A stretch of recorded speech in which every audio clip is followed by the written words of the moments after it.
اللہم صلی علی سیدنا و مولانا محمد معدن الجود والکرم و آلہ و صحبہ و بارک وسلم علیہ۔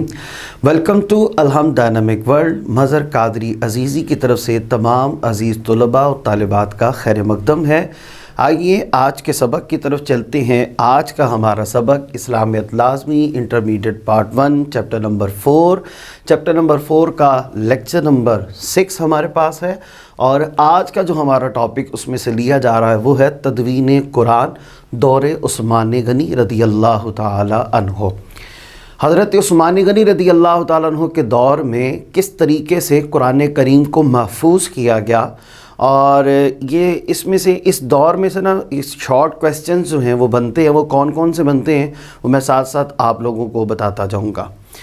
کہتے ہیں خلیفہ سوم کس کو کہا جاتا ہے؟ حضرت عثمان غنی رضی اللہ تعالی عنہ کو۔ کس کو کہا جاتا ہے؟ حضرت عثمان غنی کو۔ خلیفہ سوم حضرت عثمان غنی کے دور میں دور دراز کے ممالک اور علاقوں سے لوگ دائرہ اسلام میں داخل ہو چکے تھے۔ کہتے ہیں ان میں اکثر ایسے بھی تھے جن کی مادری زبان عربی نہ تھی۔ مادری زبان کہتے ہیں کہ ان کی جو مدر لینگویج تھی وہ عربی نہ تھی، بلکہ وہ کسی اور زبان کے بولنے والے تھے، عجم تھے۔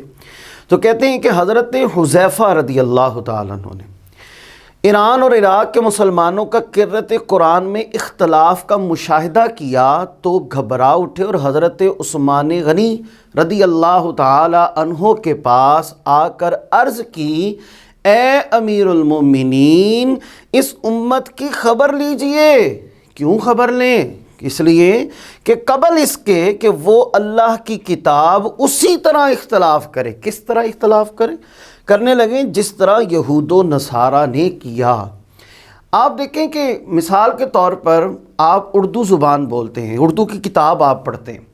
اردو کی کتاب پڑھنے والے کا لہجہ اگر دیکھا جائے، جو اردو بولنے والا ہے وہ بالکل ٹھیک ہوگا کیونکہ اس کی وہ مادری زبان ہے۔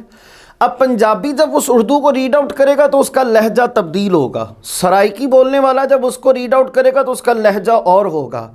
پشتو بولنے والا جب اس کو اردو کی کتاب کو ریڈ آؤٹ کرے گا تو اس کے لہجے میں فرق پایا جائے گا، اور یہی فرق جو ہے یہ مطالب کو کیا کر دیتی ہے؟ تبدیل کر دیتی ہے، معنی کو تبدیل کر دیتی ہے، جس کی بنیاد پر وہ تمام تر مفہوم جو ہوتا ہے وہ بالکل فاسد ہو جاتا ہے، خراب ہو جاتا ہے۔ اور جبکہ قرآن حکیم جو کتاب لا ریب ہے، اللہ کی کتاب ہے، اور اس میں اس طریقے کا اگر تضاد پیدا ہے یہ تو خطرناک بات ہے۔ تو اس بات پر جو ہے پھر حضرت عثمان غنی رضی اللہ تعالیٰ عنہ نے ایک کمیٹی کا اجرا کیا، ایک کمیٹی قائم کی۔ کہتے ہیں حضرت عثمان غنی رضی اللہ تعالیٰ عنہ ایک مشاورت کرتے ہیں، پہلے کمیٹی قائم کرنے سے پہلے مشاورت کرتے ہیں۔ کن کے ساتھ مشاورت کرتے ہیں؟ کہتے ہیں اس بات پر حضرت عثمان غنی رضی اللہ تعالیٰ عنہ نے امت مسلمہ کو ایک قرت پر اکٹھا کرنے کے لیے، یعنی کہ ایک ہی لہجے میں ایک ہی طریقہ کار سے قرآن پڑھنے کے لیے فیصلہ کر لیا۔ اور کبار صاحبہ، کبار کہتے ہیں بڑے صحابہ، اور صحابہ کبار کہا جاتا ہے جس میں 4 صحابی رسول خلیفۃ الرسول صلی اللہ علیہ وآلہ وسلم شامل ہیں، جن میں کون کون سے شامل ہیں؟ حضرت ابوبکر صدیق رضی اللہ تعالیٰ عنہ، حضرت عمر فاروق رضی اللہ تعالیٰ عنہ، حضرت عثمان غنی رضی اللہ تعالیٰ عنہ، اور حضرت علی المرتضیٰ رضی اللہ تعالیٰ عنہ اس میں شامل ہے۔ کہتے ہیں کہ مشاورتی اجلاس ان کا منعقد کیا، ان صحابہ کرام کا، ان سے مشاورت کی، اور مشاورت کرنے کے بعد کہتے ہیں جس میں سب نے آپ کی اس بات پر کیا اتفاق کر لیا، اور اتفاق کس بات پر کیا کہ تمام تر امت کو ایک قرت پر کیا کر دیا جائے؟ یکجا کر دیا جائے، اکٹھا کر دیا جائے۔ اس کے بعد کہتے ہیں کہ حضرت عثمان غنی نے تدوین قرآن کے لیے صحابہ کرام کی ایک کمیٹی جو ہے وہ قائم کرتے ہیں۔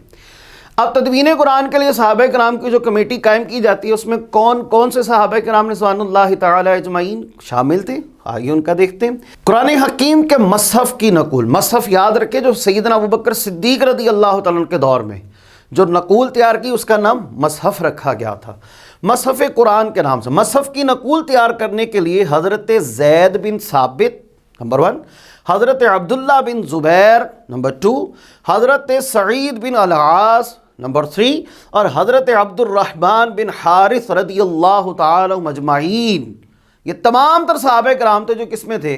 اس کمیٹی میں شامل تھے کہتے ہیں کہ ان صحابہ پر مشتمل کمیٹی کیا کر دی گئی، قائم کر دی گئی، اور ان تمام صحابہ کرام رضوان اللہ تعالی اجمعین نے قرآن حکیم کی نقول جو ہے وہ تیار کرنا شروع کر دی۔ اور وہ کون سی نقول تیار کرنا شروع کی، کس کی کاپی کرنا شروع کی؟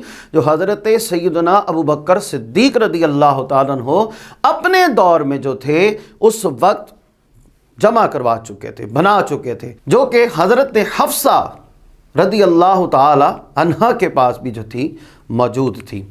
اس کے بعد the most important short question, اور وہ شارٹ کویسچن کیا ہے؟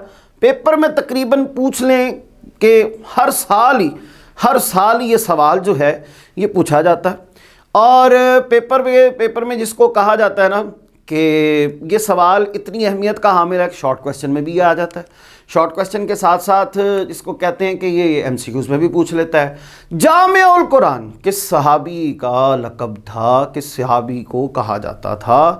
جامع القرآن کیوں، کس لیے کہا جاتا تھا؟ کہتے ہیں حضرت عثمان غنی رضی اللہ تعالی عنہ۔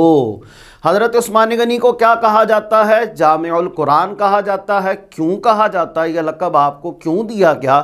یہ خطاب آپ کو کیوں نوازا گیا اس سے؟ کہتے ہیں حضرت عثمان غنی نے امت کو بڑے اختلاف سے نجات دلائی، اور وہ اختلاف کیا تھا کہ آپ نے تمام تر امت کو ایک کرت پر کیا کرنا تھا؟ اکٹھے کرنے کا فیصلہ کر لیا تھا۔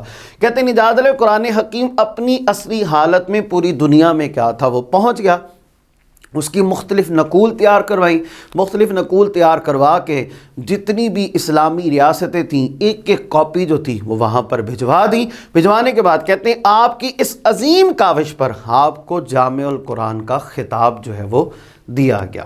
جامع القرآن کا کیا دیا گیا؟ آپ کو خطاب دیا گیا۔